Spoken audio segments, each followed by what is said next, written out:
वंदे पुरुषोत्तमम। परम दयाल श्री ठाकुर जी के पास आज बैठे हुए हैं श्रद्धा, और अनेकों तरह से प्रश्न एक के बाद एक ठाकुर जी से पूछा जा रहा है। और ये दैनंदिन का सिलसिला था। ठाकुर जी जहाँ बैठे हुए होते थे, बाहर से जो भी भक्त लोग आते थे प्रश्न लेकर ही आते थे, समस्या लेकर ही आते थे, और परम दयाल सभी समस्याओं का एक एक करके समाधान देते थे। देखा गया कि कुछ भक्त आते थे और अपने समस्याएं, लंबी समस्याएं बता रहे हैं, ठाकुर जी ने दो शब्द कह दी और वही उनका समाधान हो गया। और क्यों ना ऐसा हो, क्योंकि जो परम पुरुष होते हैं, परम कारुणिक होते हैं, वो रूट कॉज को जानते हैं, वो कारण को जानते हैं। इसलिए उस कारण को ही जब पकड़ लेते हैं तो उनका सारा समस्या का समाधान हो जाता है। आज का जो प्रश्न है बड़ा आश्चर्यजनक है और बहुत ही अच्छा लगेगा इस प्रश्न को सुनने में। प्रश्न ये है, एक देखा जाता है एक बाप के कई संतान होते हैं, पिता के कई संतान हैं।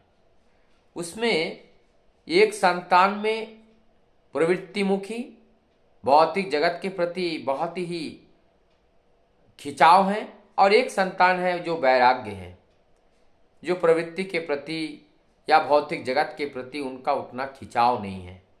ठाकुर जी से सीधा प्रश्न है, ऐसा क्यों होता है? तब ठाकुर जी भी इसका सीधा उत्तर देते हैं कि ये जो एक जीव धरा पे आते हैं, ये आने के लिए एक भाव जगत उत्पन्न होता है, और ये भाव जगत में उसी भाव देह या भाव शरीर उतर करके उसी गर्भ में आता है। और ये कब होते हैं? ये भाव कब होता है? जब माता भी और पिता भी भौतिक जगत के वस्तु को लेकर चर्चा करता हो,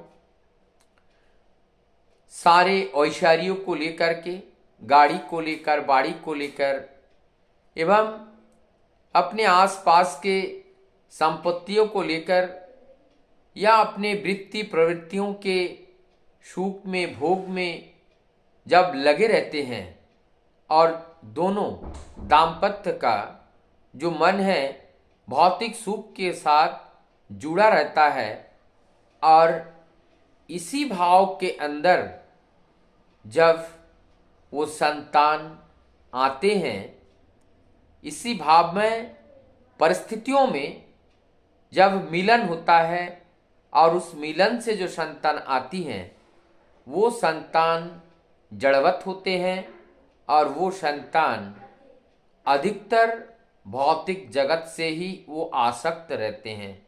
उनके अंदर वो वैराग्य का भाव नहीं आ पाता है, क्योंकि उनकी माता पिता के जो मिलन काल में दोनों दाम्पत्य का जो विचार का विषय था, एवं उन लोगों का जो मन था वो भौतिक जगत को लेकर था, भौतिक जगत से जुड़ा हुआ था। और इसी वजह से वो जो गर्भ का उदय हुआ, उस गर्भ में जो भाव का उदय हुआ, वो जो भाव का उदय हुआ जो गर्भ में आया, वो भाव था भौतिकता की ओर और भौतिक वस्तु को लेकर। इसी समय जो इथर जगत में, इसी भाव भूमि पर जो भी भाव देह होता है, वो भाव देह इसी गर्भ में आकर प्रवेश करता है, और तब जाकर के वो एक देह धारण कर एक जीव का सृजन होते हैं, और उनका भाव वही होते हैं भौतिक वस्तुओं की प्रति उनका आकर्षण, उनका खिंचाव, उनका प्रेम सब भौतिक वस्तुओं को लेकर होते हैं, और वो जड़वत हो जाते हैं। इस प्रवृत्ति के जो व्यक्ति में अगर है, तो व्यक्ति में थोड़ा सा जो ज्ञान है वो भौतिक जगत को लेकर ज़्यादा डूबे रहने का होता है, लेकिन उनके बाद उनके अंदर जो आध्यात्मिक चेतना थोड़ा गहराई में है। और ठीक इसके विपरीत जब एक संतान वो वैराग्यता की ओर जाते हैं, भौतिक वस्तु में उनका आकर्षण नहीं है, उनका खिंचाव नहीं है, और भौतिक जगत में बहुत ज़्यादा इंटरेस्ट वो नहीं लेना चाहता है, निरंतर वो आध्यात्मिक जगत में डूबे रहना चाहता है। ऐसा तब होता है जब उस जो दाम्पत्य है, उस दाम्पत्य में दाम्पत्य दोनों के अंदर जो भाव हैं, एक वैराग्य भाव उत्पन्न हो जाता है। और ये कैसे होते हैं?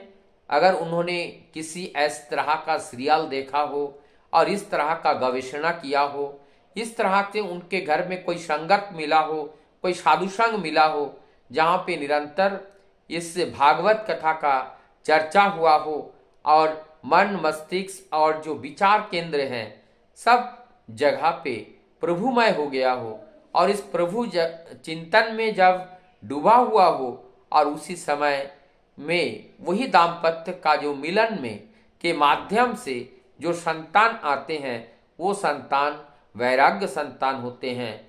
उनको भौतिक वस्तुओं से ज़्यादा मतलब नहीं रहता है। वो अंतरात्मा की जो भौतिक वस्तु नहीं, नित्य वस्तु से उनका संबंध बहुत कम रहता है। नित्य वस्तु से ही संबंध रहता है, अनित्य वस्तु से उनका संबंध बहुत कम रहता है। तो ऐसे भागवत प्रेमी व्यक्तियों के अंदर, भागवत भक्त के अंदर या ईश्वरीय साधना में डूबे रहने वाले व्यक्तियों के अंदर इस तरह का जो चिंतन, इस तरह का विचार, जिससे उनके जो भावभूमि में एक बहुत बड़ा परिवर्तन आता है। और उस भावभूमि में परिवर्तन आने के वजह से जो संतानें आती हैं, और वो भाव दाम्पत्य का भाव वही है, और वही भाव इथर जगत से जो भाव देह हैं, वो भाव देह उसमें प्रवेश करते हैं उस गर्भ में, और तब उससे जो संतान होते हैं वो संतान वैराग्यता को लाभ करता है। भौतिक जगत में रहते हुए उस भौतिक जगत के साथ बहुत ज़्यादा आसक्त नहीं होते हैं। ठीक उसी प्रकार से जैसे हमने कमल फूल खिलते हुए देखे हैं, उगते हुए देखे हैं, कीचड़ में पानी में जो उगते हैं, उनका जो पत्ता है तत्संपूर्ण वो कमल पानी में तैरता है, लेकिन कमल वो पानी अगर एक बूंद भी कमल के पत्ते के ऊपर अगर लग जाए तो वो ठहरता नहीं है, वो नीचे नीचे चला आता है, और ना तो वो पानी उस कमल फूल के पत्ते को गीला कर पाते हैं।